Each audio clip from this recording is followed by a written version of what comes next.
खुश रहो। आइए पधारिए, आइए कंवर साहब।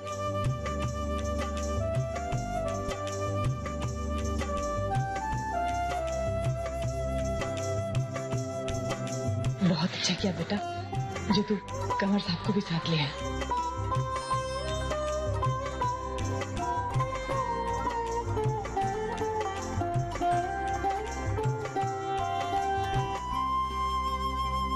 जिस तरह आपने मुझे समझाया और यकीन दिलाया कि आप सब संभाल लेंगे, मेरे मन को तसल्ली मिल गई। अरे तू मेरी छोड़, तूने आज यहाँ आकर अपने पापा का मान रख लिया। बस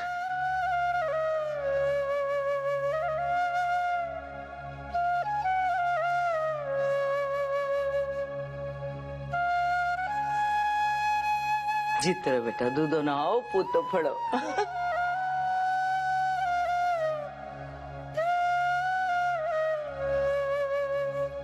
अरे खुश रहो बेटा, ईश्वर तुम दोनों को लंबी उम्र और ढेर सारी खुशियां दे। कैसा है दीपू? मैं ठीक हूँ दीदी। नमस्ते जीजा जी। अरे बस बस सानी साहब, आप तो गले मिल सकते हैं।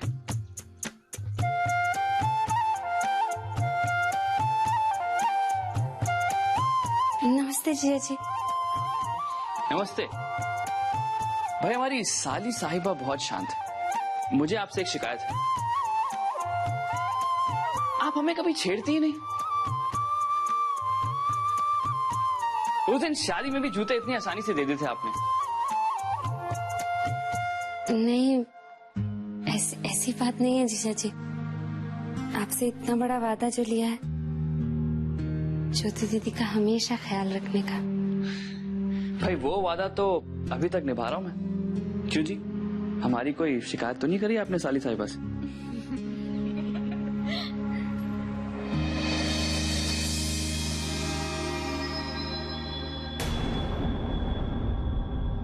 कैसी है तू? दीदी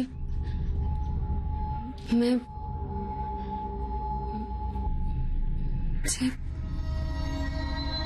अरे सुधा, अपनी बहन से बाद में बातें कर लेना। जीजू के लिए मिठाई लेके आना। जी दादी, अभी ले आइए कंवर साहब, आइए आइए।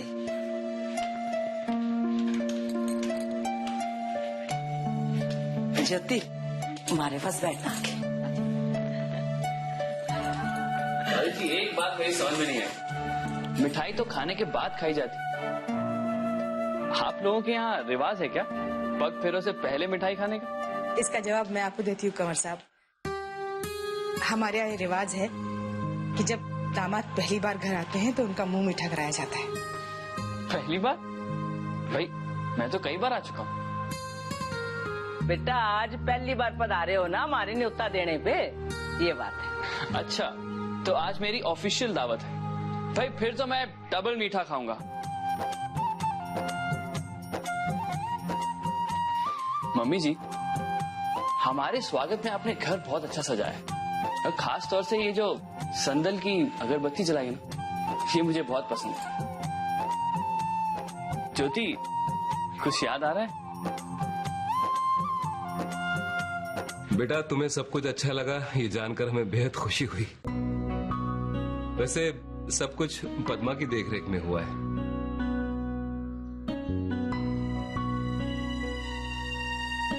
सुधी,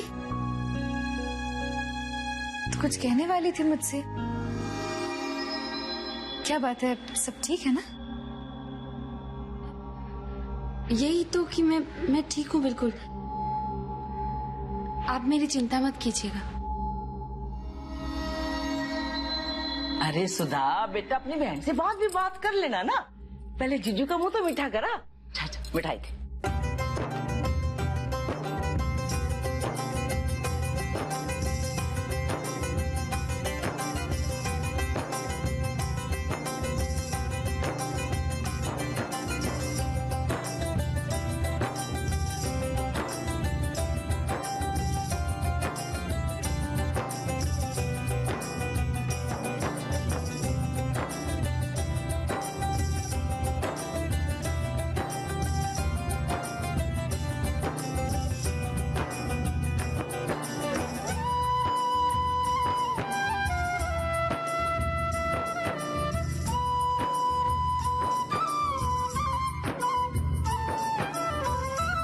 पंकज बेटा ज्यादा तीखी तो नहीं है ना? अरे नहीं, मुझे चटपटा खाना बहुत अच्छा लगता है। तो फिर इतना कम क्यों खा रहे हो? अरे सुधा, अरे कमर साहब की थाली बिल्कुल खाली पड़ी है, पूड़ियाँ लेके आ जल्दी से। अरे दादी, मेरे पास 2 पूड़ियाँ हैं ऑलरेडी। बेटा 4 पूड़ियाँ थाली में ना हो ना तो हमारे यहाँ उसको खाली थाली मानते हैं। और ये 2 पूड़ियाँ भी नहीं खाएगा तू, ठंडी हो गई है एकदम। अरे जल्दी ला बेटा। जी बस अभी लाई दादी। अरे नहीं दादी, मैं अपनी प्लेट में कुछ नहीं छोड़ता, अन्न का अपमान होता है।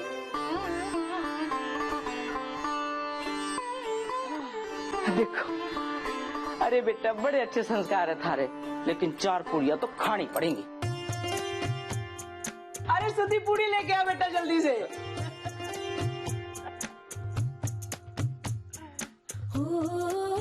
सुधी, ला वो पूरी की थाली मुझे दे दे और इसको अच्छे से सेकना, हाँ, लाल होनी चाहिए और कम आंच में पकाना जी, कच्ची नहीं रहनी चाहिए। हाँ नहीं नहीं।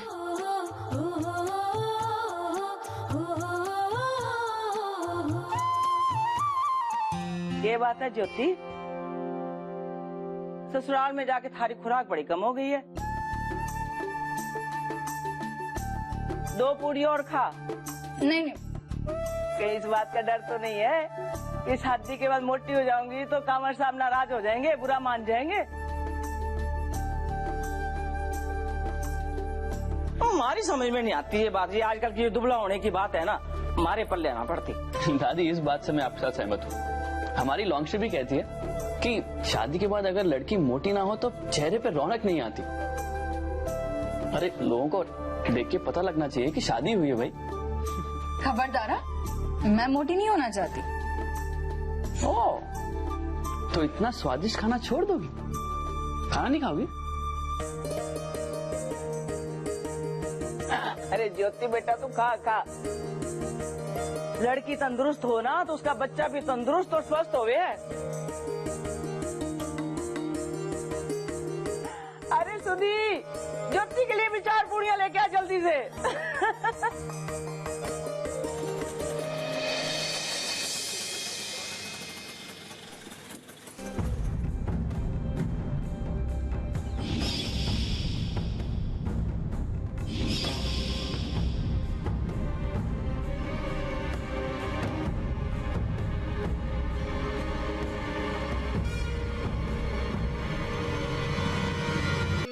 ये सुषमा यहाँ।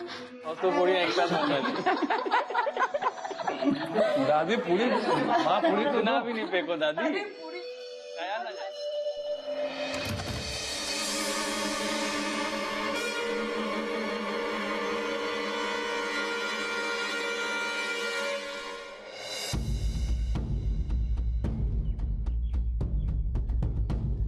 ओह, तो लगता है आपको मेरा ही इंतजार था।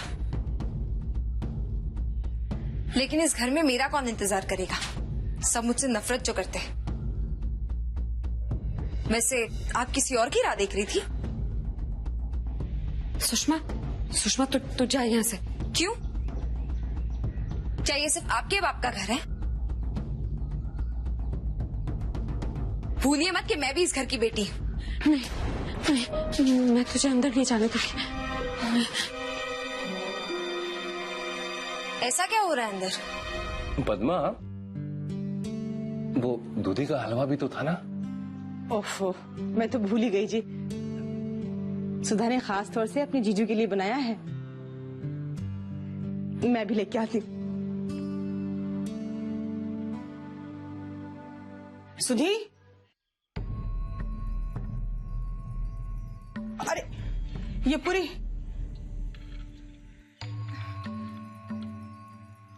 कहाँ चली गई है?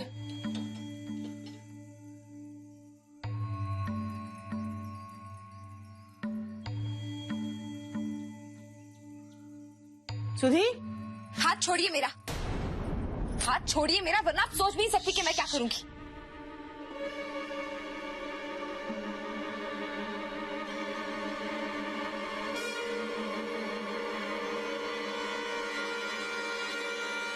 क्या हो रहा है ये सब? अच्छा हुआ जो आप आ गई। देखो ना, अपने आप को दादी समझ रही है, मुझे घर के अंदर आने से रोक रही थी।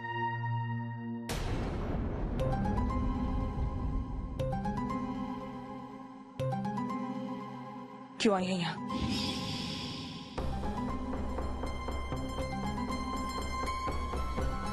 ये सवाल आप मुझसे कर रही है?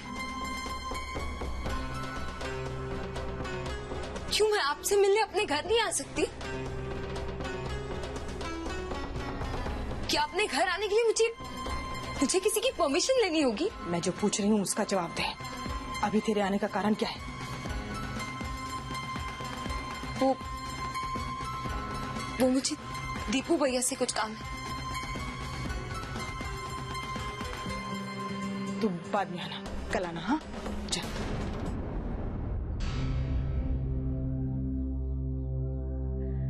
अरे ओ पद्मा, अरे हलवाई लेने गई थी ना, क्या हुआ?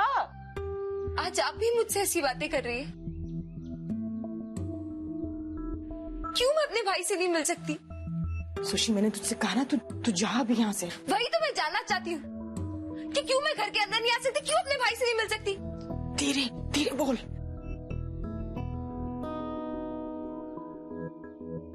देख, वो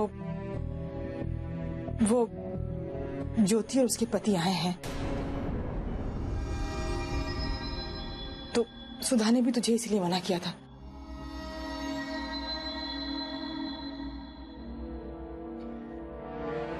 तब तो मैं बिल्कुल सही मौके पर आई।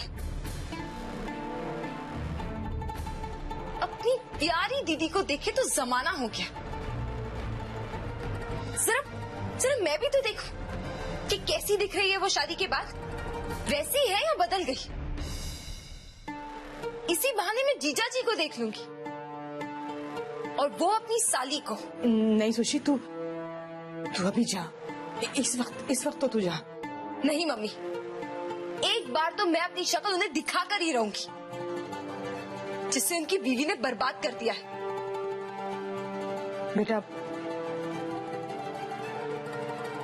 ज्योति के पति कमर साहब देख नहीं सकते।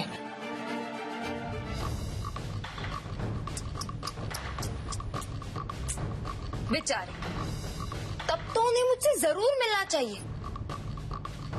जब मैं ज्योति जी की सच्चाई की पोथी उनके सामने खोलूंगी, तब तो उनकी बंद आंखें अपने आप खुल जाएंगी। आप प्लीज ये नेक काम मुझे करने दीजिए मम्मी। देखना, जीजा जी को सब नजर आने लगेगा। बंद कर अपनी नौटंकी। तुझे एक बार कहा समझ में नहीं आता क्या? यहाँ तमाशा खड़ा करने की जरूरत नहीं है, समझी? अगर मैं तुझे और ब्रिज को इस घर में बुला सकती हूँ, तो ज्योति और उसके पति को भी न्योता दे सकती हूँ। तुम दोनों बहनों की अगर नहीं निपटी है तो मत आओ एक दूसरे के सामने, लेकिन मैं तुम दोनों की माँ हूँ। देख सुशी, अगर आज तेरी वजह से कोई तमाशा खड़ा हो गया ना, तो मैं जिंदगी भर तुझसे बात नहीं करूंगी। तो जा यहाँ से। चली जाऊंगी, मगर मुझे दीपू भैया से मिलना है और उनसे मिले बिना मैं कहीं नहीं जाऊंगी। पद्मा हलवा लाने गई थी, कहाँ चली गई? मैं देखती हूँ पापा, रसोई में आवाज नहीं जा रही होगी।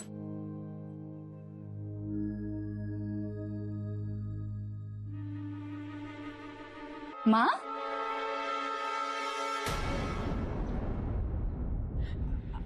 अरे सुधी जी, वो हलवे के लिए बादाम कम पड़ गए थे ना। जा हलवा लेके आ। चल ना तू, चल बैठ।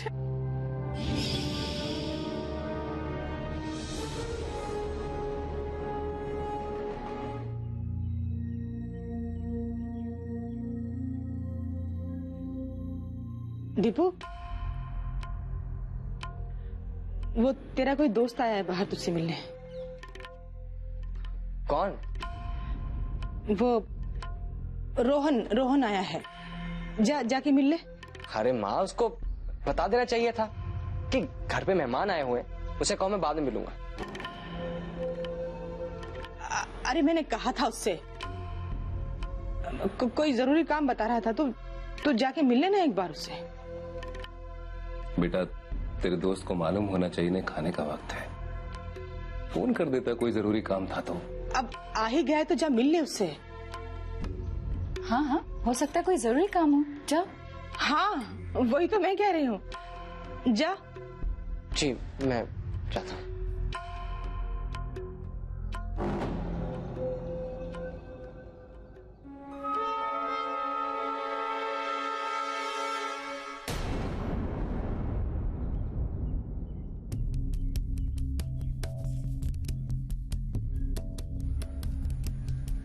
तू इसलिए माँ ने मुझे। मैं आप ही से मिलने आई थी। हाँ बोल, जल्दी जल्दी बोल। उस दिन पार्टी में जो हुआ, आप प्लीज किसी को बताएंगे तो नहीं ना? प्रॉमिस कीजिए। ठीक है, कह दिया जो कहना था, अब जा यहां से। जानती हूँ कि आप मुझे जाने के लिए क्यों कह रहे। घर में मेहमान आए हैं ना, जीजा जी। देख सुषमा, मैं नहीं चाहता कि घर में कोई तमाशा हो, इसलिए तुझे जाने के लिए कह रहा हूं। तू समझ रही है ना? खूब अच्छी तरह से समझ रही हूं मैं। माँ है जो घर के अंदर घुसने नहीं दे रही, और भाई यहां से जाने के लिए कह रहा है। 4 दिन पहले जो रिश्ता बना, सब उसी को संभालने के लिए लगे हुए हैं, और जो रिश्ता मुझसे है उसे सब भूल गए। आप भी सिर्फ इसलिए ना क्योंकि ज्योति का पति ज्यादा अमीर है, इसलिए ज्योति ज्यादा सगी होगी ना, अपनी सगी बहन से भी ज्यादा।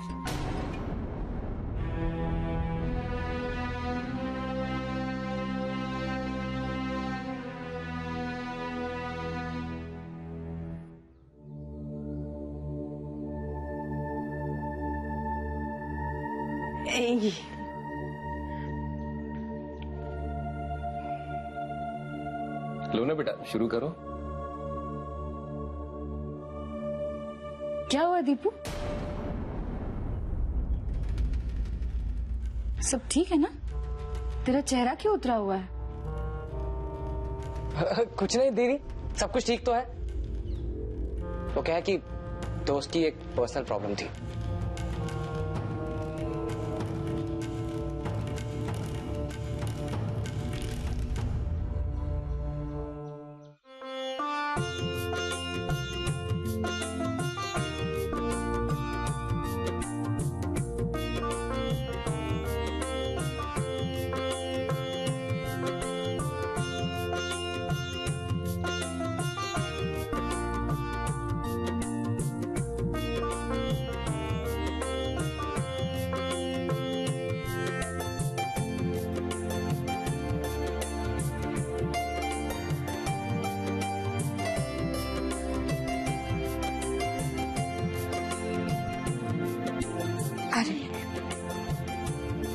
खुश रहो, भगवान तुम्हें लंबी उम्र दे। 1 मिनट, मैं अभी आई।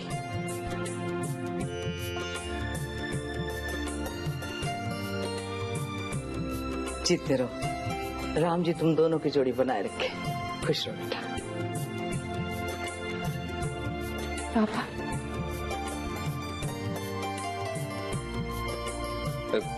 जीते रहो बेटा।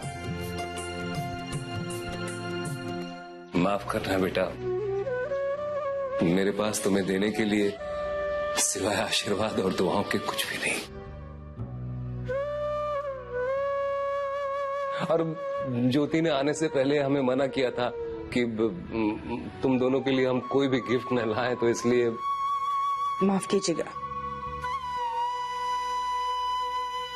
ये सच नहीं है।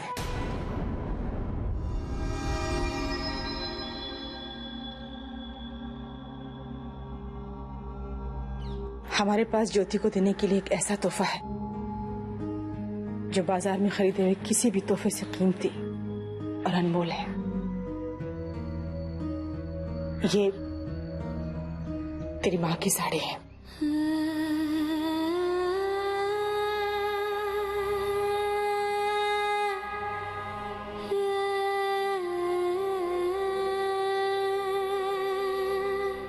तेरे पापा लाए थे उनकी शादी की सालगिरह पर देने के लिए।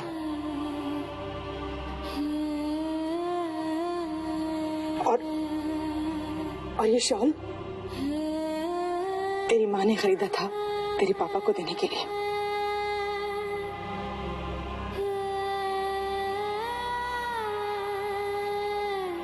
भगवान को कुछ और ही मंजूर था। सालगिरह से पहले ही वो इस दुनिया से चली गई।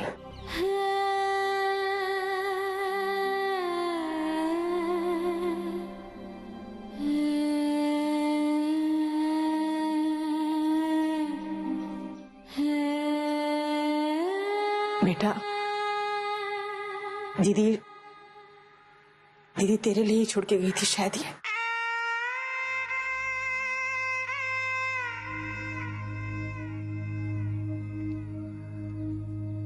मेरा ना सही,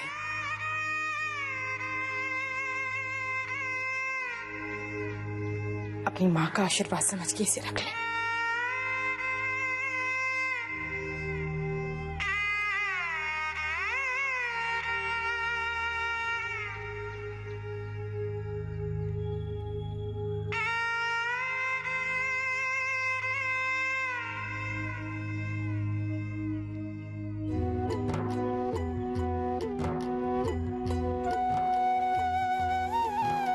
थैंक्स माँ, आपने बिल्कुल सच कहा था। इससे ज्यादा अनमोल गिफ्ट मेरे लिए दुनिया में और कोई हो ही नहीं सकता।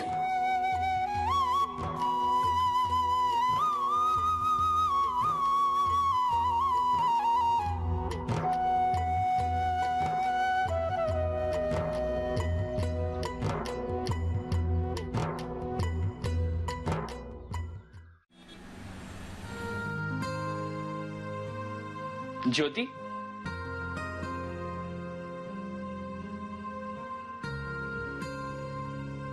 ज्योति जी। अरे क्या बात है, कहाँ खोई हुई हो तुम? कुछ नहीं, बस यूं ही कुछ सोच रही थी। क्या सोच रही हो? पंकज जी, अपने परिवार का प्यार और साथ पाकर एक अलग ही खुशी मिलती है। तुम सही कह रही हो, खुशियां अपनों से ही तो होती हैं। तुमने अच्छा किया जो अपनी माँ की बात सुनकर वक्त फेरे के लिए चली गई। अब देखना, इससे तुम्हारे और तुम्हारे परिवार के बीच की दूरियों का जो एहसास है वो बहुत कम हो जाएगा। ज्योति, मैं खुशी से नम तुम्हारी आंखें देख तो नहीं सकता, लेकिन तुम्हारी मन की खुशी महसूस जरूर कर सकता हूं। एक वो दिन था जब तुम अपने सारे रिश्ते नाते छोड़कर शिशु मंगल चली आई थी। जब मैं तुमसे मिला, तुम्हारे अकेलेपन को महसूस किया मैंने, तो मैंने उसी दिन ये फैसला कर लिया था कि तुम्हें इतनी खुशियां दूंगा कि तुम्हें किसी रिश्ते की कमी महसूस नहीं होगी। लेकिन सच बात तो यह है कि मैं तुम्हारे परिवार की कमी कभी पूरी नहीं कर सका। आज उन सबसे मिलकर मुझे लगा कि रिश्तों की गांठ उलझ जरूर गई, लेकिन टूटी नहीं है। मैं उम्मीद करता हूं कि ये सारी उलझने, सारी गांठें जल्दी सुलझ जाए। हाँ, मैं आज तुम्हारे लिए बहुत खुश हूं ज्योति। मैंने सुना था कि शादी के बाद लड़की अपने घर से दूर जरूर हो जाती है, लेकिन ये दूरियां उसके और उसके माँ बाप के बीच के प्यार को कई गुना बढ़ा देती है। और शादी के बाद अगर उसे ये प्यार ना मिले तो ससुराल में इतने प्यार मिलने के बाद भी उसका मन अंदर से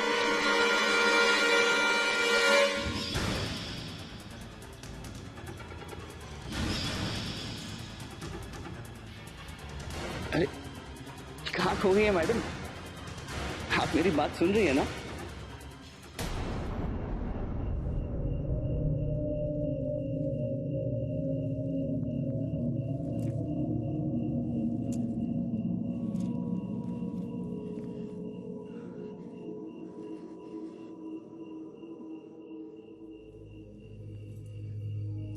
जी, आप बिल्कुल सही कह रहे हैं। हर लड़की की जिंदगी में उसके परिवार का उसके साथ होना बहुत मायने रखता है, और मैं इन सब बातों के लिए आपको थैंक्स कहना चाहती हूँ। मुझे?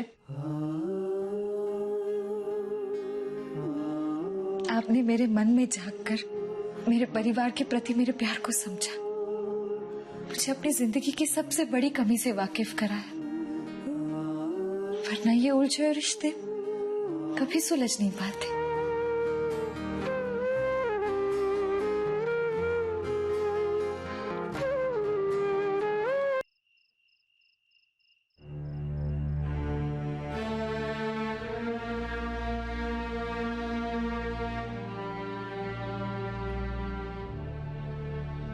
दीपू, जी माँ।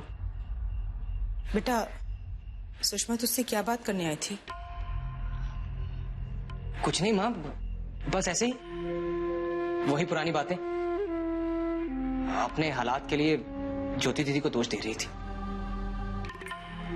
पर मैंने भी उसे साफ साफ कह दिया कि इस वक्त यहां से चली जा। ये बातें तो उसने मुझसे भी कही थी,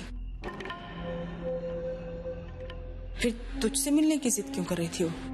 हाँ माँ, मुझे भी समझ नहीं आया कि वो ये सब बातें मुझे क्यों कह रही है।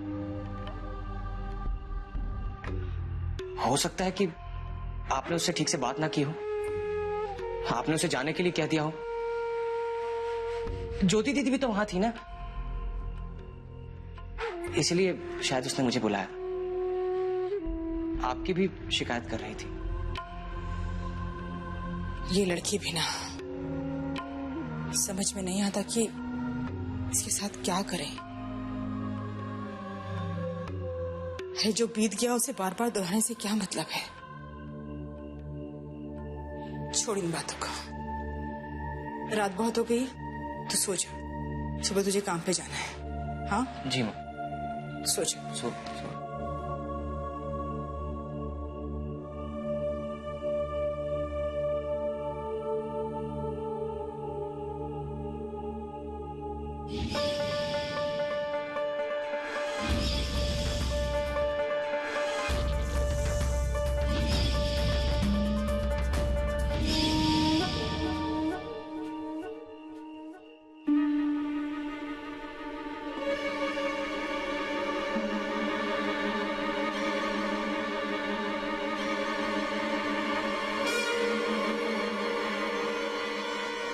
हेलो।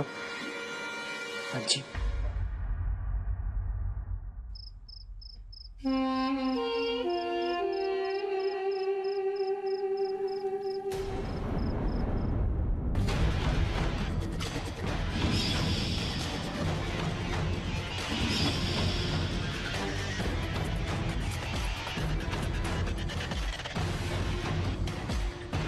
ब्रिज, अरे वो भाग रहा है, भागने से रुको। रुक। क्या बात है ब्रिज, कहाँ जा रहे हो चोरी चोरी? अरे नहीं भाई, वो तो बस घर जा रहा था मैं। घर जा रहा था जी, हमसे नजर बचाकर। वैसे अभी हम तुम्हारे घर आने वाले थे, चलो अच्छा हुआ तुम रास्ते में मिल गए। अच्छा, कल तुमने हमें पैसा वापस देने का वादा किया था ना?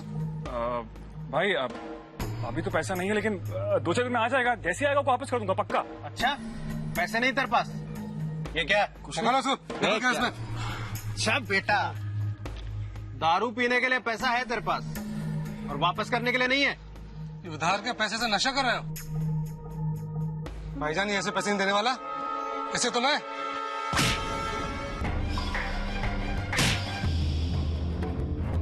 सुनो मियां, मैं तुम्हें 24 घंटे की मोहलत देता हूँ। अगर तुमने हमारा पैसा वापस नहीं किया ना, तो तुम्हारी वो हालत कर दूंगा कि तुम आईने में देखोगे तो अपनी शक्ल पहचान नहीं पाओगे, समझे? हाँ? समझा? 24 घंटे। चलो भाईजान, चलो। हाँ?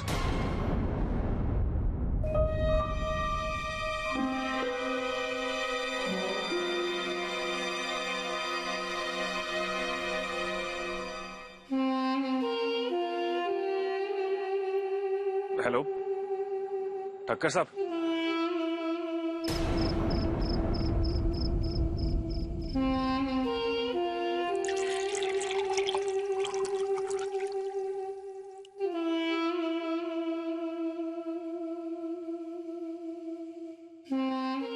जो भी कहना है जल्दी बोलो। तुम जानते हो कि हमारे पास वक्त हमेशा ही बहुत कम होता है। बोलो। ठक्कर साहब, मेरा मतलब वो आपने उस दिन वो 50,000 रुपए की बात की थी तो मैं किया तो था,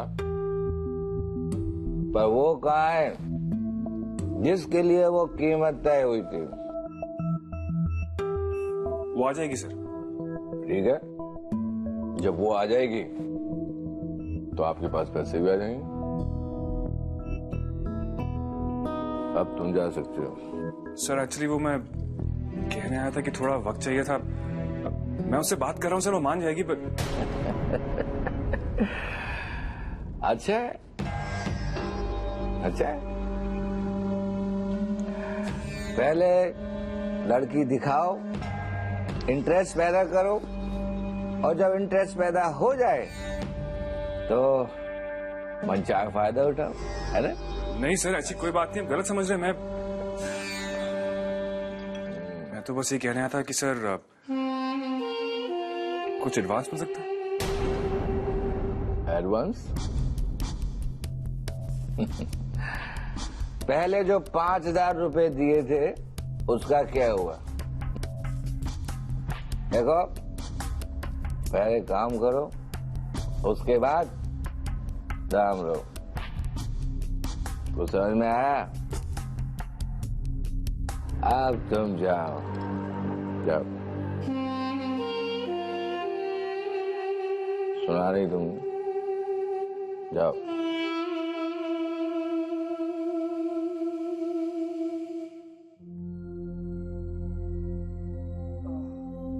आ गए आप?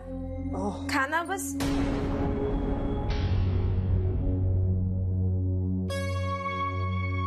क्या हुआ आपको? इतनी चोट कैसे लगी? आपने किसी से झगड़ा किया क्या? बताइए ना मुझे, इतनी चोट कैसे लगी? अरे नहीं बाबा, ऐसी कोई बात नहीं है, बस रास्ते में हल्का चक्कर आ गया और मैं गिर गया। ऐसी कोई घबराने की बात नहीं है। घबराने की बात कैसे नहीं है? कितनी चोट लगी है आपको? मैं अभी डॉक्टर को बुलाती हूँ। अरे नहीं सुषमा, कोई जरूरत नहीं है, मैंने कहा ना मैं ठीक हूँ। प्लीज प्लीज मेरी बात मानिए। इस तरह बीच रास्ते में चक्कर खाकर गिरना कोई आम बात नहीं है। प्लीज हमें एक बार डॉक्टर को बुला लेना चाहिए। अच्छा देखो, काम करता हूँ, कल तक देखते हैं, अगर तबीयत ठीक नहीं हुई तो चले जाऊंगा डॉक्टर के पास कल। ठीक है? आप पक्का जाओगे ना? हाँ बाबा, देखो मैं समझता हूँ तुम्हारी चिंता को, ऐसे ऐसे चक्कर आना ठीक नहीं है। मैं काम करूंगा, अपने दोस्तों से पूछकर किसी ऐसे डॉक्टर के पास चले जाऊंगा जो पैसे भी कम ले और ट्रीटमेंट भी अच्छा कर दे। ठीक है? जी। ब्रिज बेटा, तीर तो तुमने छोड़ दिया, अब निशाना सही लगा तो सारी प्रॉब्लम सॉल्व हो जाएगी।